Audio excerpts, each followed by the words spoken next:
जय हिंद भाई सारे कैंडीडेट्स ਨੂੰ ਤਾਂ ਇੱਕ ਵਾਰ ਫੇਰ ਆਏ ਤੁਹਾਡੇ ਵਾਸਤੇ ਬਹੁਤ ਹੀ ਇੰਪੋਰਟੈਂਟ ਕਲਾਸ ਲੈ ਕੇ ਤੇ ਕਲਾਸ ਹੈ ਜੀ ਆਪਣੀ Punjab police GK special class ਤੇ ਨੰਬਰ ਹੈ ਜੀ ਇਸ ਦਾ 16ਵਾਂ। ਇਸ ਤੋਂ ਪਹਿਲਾਂ ਜੇ ਤੁਸੀਂ ਕਲਾਸਾਂ ਨਹੀਂ ਦੇਖੀ ਤਾਂ ਸਾਰੀ ਕਲਾਸਾਂ ਤੁਸੀਂ ਅਟੈਂਡ ਕਰ ਲਿਓ ਕਿਉਂਕਿ ਸਾਰੀ ਕਲਾਸਾਂ ਇੰਪੋਰਟੈਂਟ ਨੇ। ਤੇ ਅੱਜ ਦੀ ਕਲਾਸ ਆਪਾਂ ਸ਼ੁਰੂ ਕਰਦੇ ਹਾਂ। ਪਹਿਲਾ ਕੁਐਸਚਨ ਤੁਹਾਡੀ ਸਕਰੀਨ ਤੇ ਲੱਗਿਆ ਹੋਇਆ ਹੈ ਤੇ ਪੁੱਛਿਆ ਗਿਆ ਹੈ ਜੀ ਰੋਪੜ ਡਿਵੀਜ਼ਨ ਕਦੋਂ ਬਣਾਇਆ ਗਿਆ। काफ़ी इंपोर्टेंट क्वेश्चन है तो फटाफट तुसी लाइव चैट बॉक्स के इसका जवाब लिखना है कि जो रोपड़ डिवीजन है कदों बनाया गया। जिसकी प्रॉपर डेट ध्यान है तो वह भी तुसी लिख सकते हो। तो इसका सही जवाब की होगा जे तुसी सोचा या जवाब लिखा उसने 2010 तो तुहाडा जवाब बिल्कुल सही है। रोपड़ डिवीजन जिहड़ा है 31 दसंबर 2010 नूं बनाया गया सी। ठीक है, इस तो पहला रोपड़ वाली जी थां है या फिर कह लो रोपड़ डिवीजन जिहड़ा है ये पटियाले डिवीजन के अंडर आंदा सी। हुण इत्थे डिवीजनां की गल चल रही है तो तुहानूं पता होना चाहिए कि अपने पंजाब दे विच ओवरऑल किन्ने डिवीजन ने। ठीक है, जे पता है तुसीं मैनूं दस भी सकदे हो। तो देखो आपां इत्थे काउंटिंग शुरू करदे हां। सब तो पहलां देखो ये है जी जलंधर। ठीक है, जलंधर डिवीजन दे विच किन्ने जिले? 7 जिले। उस तो बाद ये देखो जी रूपनगर। ठीक है, रूपनगर दे विच किन्ने जिले? 3 जिले। उस तो बाद तुसीं देखोगे पटियाला डिवीजन। पटियाला डिवीजन दे विच किन्ने जिले? 6 जिले। उस तो बाद तुसीं देखोगे फरीदकोट डिवीजन किन्ने जिले जी? 3। उस तो बाद तुसीं देखोगे फिरोजपुर डिवीजन किन्ने जिले जी? 4। ठीक है, तो यह है अपने पंजाब के मौजूदा 5 डिवीजन। सारिਆਂ ਦੇ डिस्ट्रिक्ट मैं ਤੁਹਾਨੂੰ दस दिते, हैडकुआटर दस दिते। ठीक है, तो ये चीज़ तुसीं ध्यान रखनी है। बाकी लोकेशन मैं पहला भी ਤੁਹਾਨੂੰ समझाई हुई है, जे चाहो तो एक बार फिर देख लो। ये जिहड़ा अपना जलंधर डिवीजन है, ठीक है, इस दे जिले तुसीं देखो ये जिहड़े जिले है ये सारे जलंधर के हेठां आउंदे आ। 7 जिले माझे ते दुआबे के जिहड़े टोटल 8 जिले ना उन्हां विचों ये सिर्फ शहीद भगत सिंह नगर जिहड़ा है ये रोपड़ के अंडर आंदा है। हुण ये देख लिया तुसीं जलंधर, उस तो बाद ये तुसीं देखो हुण रोपड़। ठीक है, ध्यान नाल देखियो ये अपना रोपड़ है। ठीक है, ये अपना रोपड़ है। किन्ने जिले? 3। उस तो बाद देखो पटियाला, थोड़े ध्यान नाल देखियो ये अपना पटियाला। उस तो बाद फतेहगढ़ साहब, उस तो बाद लुधियाना, उस तो बाद बरनाला, बरनाले तो बाद आ गया जी संगरूर। ठीक है, तो संगरूर के उत्ते वाली साइड आ गया जी मलेरकोटला। तो 6 डिस्ट्रिक्ट हो गए अपने पटियाला दे विच। पटियाला तो बाद तुसीं ये देखो बेल्ट, ध्यान नाल देखो ये जिहड़ी बेल्ट है। ठीक है, ये है जी फरीदकोट डिवीजन की। इस दे विच 3 डिस्ट्रिक्ट आते हैं, फरीदकोट, उस तो बाद अपना बठिंडा, उस तो बाद अपनी रूपट्टी मानसा। ठीक है, उस तो बाद ये देखो जी अपना फिरोजपुर। फिरोजपुर दे विच आंदा है जी अपना मोगा, उस तो बाद फिरोजपुर, फिर फाजिलका तो फिर मुक्तसर। ये जिहड़े 4 डिस्ट्रिक्ट तुसीं देख रहे हो ये फिरोजपुर का हिस्सा है। इस दे विच 4 डिस्ट्रिक्ट है। सो सारे डिवीजन अज मैं मैप के थ्रू भी तुहानूं दस दिते। ये चीज़ तुसीं ध्यान रखनी है। मन के चलो डिवीजनों के आसे पासों एक क्वेश्चन जरूर पूछा जाएगा। ठीक है, हुण आपां चलदे हां नैक्सट सवाल दे वल। ते ये है जी अपना नैक्सट क्वेश्चन पूछा गया जी नवां शहर जिले का नाम शहीद भगत सिंह नगर रखण की घोषणा कदों हुई सी। जिहड़ा अपना नवां शहर जिला सी, नवां शहर डिस्ट्रिक्ट सी, उसका नाम जिहड़ा है वो थोड़े टाइम पहला चेंज होया सी। उसनूं चेंज करन दी जिहड़ी अनाउंसमेंट है वो कदों हुई तुसीं दसना है। ठीक है, जां चेंज होने की डेट भी तुसीं दस सकते हो। तो फटाफट इस सवाल का जवाब लिखो क्योंकि इस सवाल के बनने के काफ़ी ज़्यादा चांसेस बन रहे हैं। तो सही जवाब की होएगा जे तुसीं दोस्तों इत्थे दस्सिया ਜਾਂ फिर सोचा ऑप्शन डी 2008 तो तुहाडा जवाब बिल्कुल सही है। अपना जिहड़ा नवां शहर डिस्ट्रिक्ट सी उसका नाम 29 सितंबर 2008 नूं चेंज करने की अनाउंसमेंट हो गई सी ते 27 अगस्त नूं अनाउंसमेंट हुई सी, 29 नूं नोटिफिकेशन भी जारी हो गया सी। ते अपना नवां शहर पैंदा कित्थे बई? ध्यान नाल देखो ये जिहड़ा तुसीं अपना डिस्ट्रिक्ट देख रहे हो। ठीक है, ये है अपना नवां शहर जिहड़ा हुण हो चुका है जी शहीद भगत सिंह नगर। तो इत्थे शहीद भगत सिंह म्यूजियम भी बनया होया है। तो इत्थे ही अपने जिहड़े प्रजेंट CM ने, ठीक है, उन्होंने सौं भी चुकी सी। सो ये सारी चीज़ां तुसीं याद रखनी है। चलते आपां नैक्सट क्वेश्चन दे वल। क्वेश्चन नंबर 3 है जी इंपोर्टेंट पूछा गया जी मास्टर मदन सिंह का जन्म कदों होया। पंजाब की महान शख्सियतों बारे क्वेश्चन भी तुसीं ध्यान रखने हैं। फिलहाल मास्टर मदन सिंह बारे इत्थे क्वेश्चन चल रहा है तो जे तुहानूं पता है फटाफट कमेंट करके दस दिओ, नहीं तो सुनो ध्यान नाल। मास्टर मदन सिंह जिहड़े सी इन्हां दा जन्म हुंदा जी 1927 विच। प्रॉपर आपां डेट की गल करिए तो इन्हां दा जन्म 28 दसंबर 1927 विच हुंदा है। ठीक है, कदों? 28 दसंबर 1927 विच इन्हां दा जन्म हुंदा है। कित्थे हुंदा है? ये हुंदा है जी अपने नवां शहर डिस्ट्रिक्ट जिसका नाम हुण शहीद भगत सिंह कर दिता गया है, उसदे पिंड खान खाना दे विच। ठीक है, खान खाना दे विच इन्हां दा जन्म हुंदा है। इन्हां दे फादर साहब सी अमर सिंह ते माता सी पूरन देवी। ये महान क्यों हुए?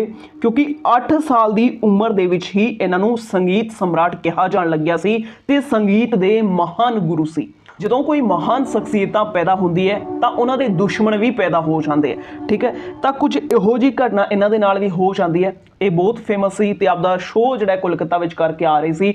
ਉਸ ਤੋਂ ਬਾਅਦ ਕਿਹਾ ਜਾਂਦਾ ਹੈ ਕਿ ਇਹਨਾਂ ਦੇ ਕਿਸੇ ਦੁਸ਼ਮਣ ਨੇ ਇਹਨਾਂ ਨੂੰ ਦੁੱਧ ਦੇ ਵਿੱਚ ਜਿਹੜਾ ਪਾਰਾ ਜਾਣਦੇ ਹੋ, ਮਰਕਰੀ, ਠੀਕ ਹੈ, ਪਾਰਾ ਮਿਲਾ ਕੇ ਇਹਨਾਂ ਨੂੰ ਪਿਲਾ ਦਿੱਤਾ, ਜਿਸ ਕਰਕੇ ਇਹਨਾਂ ਦੀ ਡੈਥ ਹੋ ਜਾਂਦੀ ਹੈ। ਕਦੋਂ? 5 ਜੂਨ, ਠੀਕ ਹੈ, 5 ਜੂਨ 1942 ਨੂੰ ਇਹਨਾਂ ਦੀ ਡੈਥ ਹੋ ਜਾਂਦੀ ਹੈ। ਸੋ ਇਹ ਪੰਜਾਬ ਦੀ ਬਹੁਤ ਹੀ ਮਹਾਨ ਸ਼ਖਸੀਅਤ ਮਾਸਟਰ ਮਦਨ ਸਿੰਘ ਜਿਹੜੇ ਸੰਗੀਤ ਦੇ ਸਮਰਾਟ ਸੀ। ਆਪਾਂ ਨੈਕਸਟ ਕੁਐਸਚਨ ਦੇ ਵੱਲ, ਕੁਐਸਚਨ ਨੰਬਰ ਆਪਣਾ 4 ਪੁੱਛਿਆ ਗਿਆ ਜੀ, ਵਿਰਾਸਤ ਏ ਖਾਲਸਾ ਅਜਾਇਬ ਘਰ ਕਿੱਥੇ ਸਥਿਤ ਹੈ? ਵੈਰੀ ਇੰਪੋਰਟੈਂਟ ਕੁਐਸਚਨ, ਵਿਰਾਸਤ ਏ ਖਾਲਸਾ ਅਜਾਇਬ ਘਰ ਕਿੱਥੇ ਸਥਿਤ ਹੈ? ਫਿਲਹਾਲ ਆਪਸ਼ਨ ਡਿਸਟ੍ਰਿਕਟਾਂ ਵਿੱਚ ਲਿਖੇ ਹੋਏ ਹੈ ਤਾਂ ਤੁਸੀਂ ਡਿਸਟ੍ਰਿਕਟ ਚੂਜ਼ ਕਰਨਾ ਹੈ, ਨਹੀਂ ਤਾਂ ਤੁਸੀਂ ਪੂਰੀ ਡਿਟੇਲ ਦੇ ਵਿੱਚ ਵੀ ਇਨਫੋਰਮੇਸ਼ਨ ਜਿਹੜੀ ਹੈ ਉਹ ਲਿਖ ਸਕਦੇ ਹੋ। ਤਾਂ ਸਹੀ ਜਵਾਬ ਕੀ ਹੋਏਗਾ? ਜੇ ਤੁਸੀਂ ਦੋਸਤੋ ਇੱਥੇ ਜਵਾਬ ਦਿੱਤਾ ਆਪਸ਼ਨ ਡੀ ਰੂਪਨਗਰ, ਤੁਹਾਡਾ ਜਵਾਬ ਬਿਲਕੁਲ ਸਹੀ ਹੈ। ਜੇ ਤੁਸੀਂ ਇੱਥੇ ਜਵਾਬ ਲਿਖ ਰਹੇ ਹੋ ਡਿਟੇਲ ਦੇ ਵਿੱਚ ਸ਼੍ਰੀ ਅਨੰਦਪੁਰ ਸਾਹਿਬ, ਤਾਂ ਤੁਹਾਡਾ ਜਵਾਬ ਬਿਲਕੁਲ ਸਹੀ ਹੈ। ਤੇ ਪੈਂਦਾ ਕਿੱਥੇ ਹੈ ਜੀ? ਇਹ ਹੈ ਲੋਕੇਸ਼ਨ ਆਪਣੇ ਰੂਪਨਗਰ ਦੀ, ਠੀਕ ਹੈ। ਪੂਰੇ ਪੰਜਾਬ ਦੇ ਵਿੱਚ ਇਹ ਰੂਪਨਗਰ ਦੀ ਲੋਕੇਸ਼ਨ ਤੁਸੀਂ ਦੇਖ ਰਹੇ ਹੋ, ਇੱਥੇ ਹੈ ਜੀ ਆਪਣਾ ਰੂਪਨਗਰ।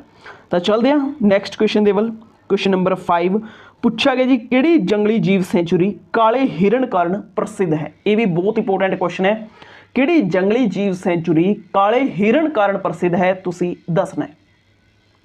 ਤਾਂ ਸਹੀ ਜਵਾਬ ਕੀ ਹੋਏਗਾ? ਸਹੀ ਜਵਾਬ ਜੇ ਦੋਸਤੋ ਤੁਸੀਂ ਇੱਥੇ ਦਿੱਤਾ ਆਪਸ਼ਨ ਸੀ ਅਬੋਹਰ, ਤਾਂ ਤੁਹਾਡਾ ਜਵਾਬ ਬਿਲਕੁਲ ਸਹੀ ਹੈ। ਇੱਥੇ ਫਾਜ਼ਿਲਕਾ ਦੇ ਕੰਢੇ ਤੇ ਤੁਸੀਂ ਦੇਖੋਗੇ ਆਪਣੇ ਹਬੋਰ ਦੀ ਲੋਕੇਸ਼ਨ ਪੈਂਦੀ ਹੈ, ਠੀਕ ਹੈ। ਤਾਂ ਇੱਥੇ ਜਿਹੜੀ ਜੰਗਲੀ ਜੀਵ ਸੈਂਚੁਰੀ ਬਣੀ ਹੋਈ ਹੈ ਉਹ ਕਾਲੇ ਹਿਰਨ ਕਾਰਨ ਕਾਫੀ ਪ੍ਰਸਿੱਧ ਹੈ। ਸੋ ਇਹ ਗੱਲ ਤੁਸੀਂ ਧਿਆਨ ਰੱਖਣੀ ਹੈ, ਠੀਕ ਹੈ। ਤਾਂ ਚੱਲਦੇ ਹਾਂ ਨੈਕਸਟ ਕੁਐਸਚਨ ਦੇ ਵੱਲ। ਕੁਐਸਚਨ ਨੰਬਰ 6 ਦੇ ਵਿੱਚ ਪੁੱਛਿਆ ਗਿਆ ਜੀ, ਸਿੰਧੂ ਘਾਟੀ ਸੱਭਿਅਤਾ ਦੇ ਨਾਲ ਸੰਬੰਧਿਤ ਸੁਨੇਤ ਕਿਹੜੇ ਜ਼ਿਲ੍ਹੇ ਵਿੱਚ ਸਥਿਤ ਹੈ? ਬਹੁਤ ਹੀ ਇੰਪੋਰਟੈਂਟ ਕੁਐਸਚਨ ਸਿੰਧੂ ਘਾਟੀ ਬਾਰੇ, ਤੇ ਮੰਨ ਕੇ ਚਲੋ ਸਿੰਧੂ ਘਾਟੀ ਦਾ ਵੀ ਇੱਕ ਕੁਐਸਚਨ ਜਿਹੜਾ ਹੈ ਉਹ ਪੁੱਛਿਆ ਜਾਵੇਗਾ। ਸੋ ਫਿਲਹਾਲ ਇੱਥੇ ਸੁਨੀਤ ਦੀ ਗੱਲ ਹੋ ਰਹੀ ਹੈ, ਤਾਂ ਇਸ ਦਾ ਸਹੀ ਜਵਾਬ ਕੀ ਹੋਏਗਾ? ਸਹੀ ਜਵਾਬ ਹੋਏਗਾ ਦੋਸਤੋ ਲੁਧਿਆਣਾ, ਆਪਸ਼ਨ ਬੀ। ਦੇਖੋ ਲੋਕੇਸ਼ਨ ਆਪਣੇ ਲੁਧਿਆਣੇ ਦੀ, ਇਹ ਹੈ ਜੀ ਆਪਣਾ ਲੁਧਿਆਣਾ।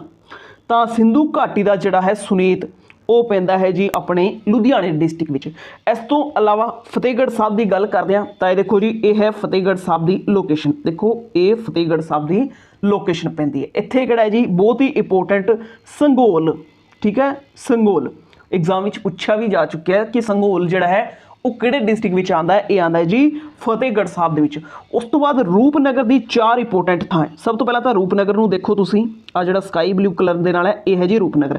ਇੱਥੇ ਇੱਕ ਤਾਂ ਥਾਂ ਹੈ ਪ੍ਰੋਪਰ ਰੂਪਨਗਰ ਖੁਦ, ਠੀਕ ਹੈ। ਉਸ ਤੋਂ ਇਲਾਵਾ ਇੱਥੇ ਹੈ ਕੋਟਲਾ ਨਿਹੰਗ ਖਾਂ, ਠੀਕ ਹੈ, ਧੀਰ ਮਾਜਰਾ ਤੇ 12, ਇਹ 3 ਥਾਂ ਵੀ ਰੂਪਨਗਰ ਦੇ ਵਿੱਚ ਹੈ। ਸੋ ਓਵਰਆਲ ਆਪਣੇ ਪੰਜਾਬ ਦੇ ਵਿੱਚ ਜਿਹੜੇ 7 ਥਾਵਾਂ ਕਹਿੰਦੇ ਆ ਆਪਾਂ, ਉਹਨਾਂ ਵਿੱਚੋਂ ਇਹ 3 ਡਿਸਟ੍ਰਿਕਟ ਤੁਸੀਂ ਧਿਆਨ ਰੱਖਣੇ ਆ। ਇੱਕ ਤਾਂ ਰੂਪਨਗਰ ਹੋ ਗਿਆ, ਦੂਜਾ ਆਪਣਾ ਫਤਿਹਗੜ੍ਹ ਸਾਹਿਬ ਹੋ ਗਿਆ, ਇੱਕ ਆਪਣਾ ਲੁਧਿਆਣਾ ਹੋ ਗਿਆ। ਹਾਂ, ਇੱਕ ਸੰਗਰੂਰ ਵੀ ਤੁਸੀਂ ਧਿਆਨ ਰੱਖਣਾ ਹੈ। ਦੇਖੋ ਇਹ ਹੈ ਆਪਣਾ ਸੰਗਰੂਰ, ਠੀਕ ਹੈ। ਹੁਣ ਇਸ ਦੇ ਉੱਤੇ ਤਾਂ ਮਲੇਰਕੋਟਲਾ ਬਣ ਚੁੱਕਿਆ, ਤਾਂ ਸੰਗਰੂਰ ਦੀ ਇੱਕ ਥਾਂ ਵੀ ਤੁਸੀਂ ਧਿਆਨ ਰੱਖਣੀ ਹੈ, ਕਿਹੜੀ? ਰੋਹੀੜਾ, ਠੀਕ ਹੈ, ਰੋਹੀੜਾ। ਇਹ ਥਾਂ ਤੁਸੀਂ ਧਿਆਨ ਰੱਖਣੀ ਹੈ, ਸਿੰਧੂ ਘਾਟੀ ਸੱਭਿਅਤਾ ਦੇ ਨਾਲ ਸੰਬੰਧਿਤ ਨੇ। ਸੋ ਇੰਨੇ ਹੀ ਕੁਐਸਚਨ ਇੱਥੋਂ ਬਣ ਸਕਦੇ ਹੈ। ਜਿਹੜੀ ਸਿੰਧੂ ਘਾਟੀ ਸੱਭਿਅਤਾ ਦੀ ਥਾਵਾਂ ਹੈ ਇਹਨਾਂ ਨੂੰ ਤੁਸੀਂ ਧਿਆਨ ਰੱਖਣੀ ਹੈ, 1-2 ਵਾਰ ਰੀਡ ਕਰੋਗੇ ਈਜ਼ੀਲੀ ਯਾਦ ਹੋ ਜਾਏਗਾ। ਹੁਣ ਆਪਾਂ ਚੱਲਦੇ ਹਾਂ ਨੈਕਸਟ ਸਵਾਲ ਦੇ ਵੱਲ। ਤਾਂ ਸਵਾਲ ਨੰਬਰ ਹੈ ਜੀ ਆਪਣਾ 7 ਪੁੱਛਿਆ ਗਿਆ ਜੀ, ਗੁਰੂ ਅਮਰਦਾਸ ਜੀ ਦੀ ਪਤਨੀ ਦਾ ਕੀ ਨਾਂ ਸੀ? ਇਹ ਕੁਐਸਚਨ ਲਾਸਟ ਐਗਜ਼ਾਮਾਂ ਵਿੱਚ ਬਣਿਆ ਸੀ। ਸੋ ਜੇ ਤੁਹਾਨੂੰ ਪਤਾ ਹੈ ਫਟਾਫਟ ਕਮੈਂਟ ਕਰਕੇ ਦੱਸ ਦਿਓ। उन सारे कैंडिडेट ਨੂੰ इस सवाल का जवाब पता होएगा तो सही जवाब की बनता है जी? सही जवाब बनता है ऑप्शन ए मनसा देवी। गुरु अमरदास जी के पत्नी सी मनसा देवी ते बीबी दानी ते भानी जिहड़ी है ये इन्हां दे सपुत्री सी। इस तो इलावा एक होर इंपोर्टेंट क्वेश्चन तुसीं गुरु अमरदास जी तो ध्यान रखना है, वो है जी मंजी प्रथा। ठीक है, सुनिया होएगा मंजी प्रथा बारे। मंजी प्रथा जिहड़ी है वो तुसीं ध्यान रखनी है।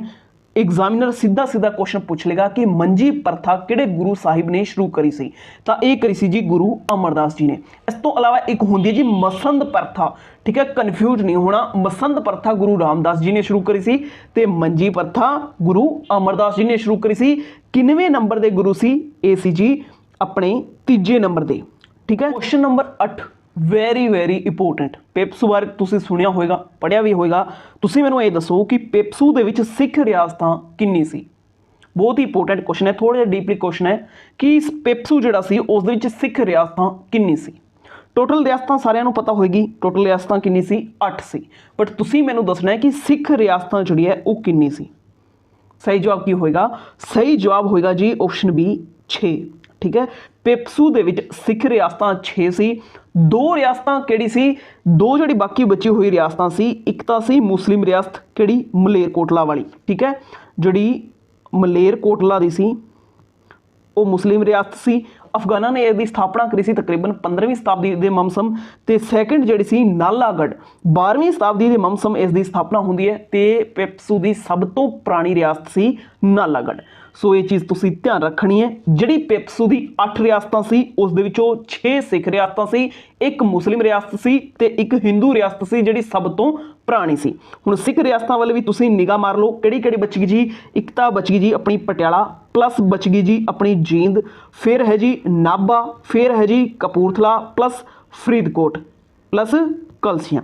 तो ये जिहड़ी 6 रियासतां है किहड़ी पटियाला, जींद, नाभा, कपूरथला, फरीदकोट ते कलसियां, कपूरथला, फरीदकोट ते कलसियां, ये 6 जिहड़ी है ये सिख रियासतां सी। गल आ गई समझ।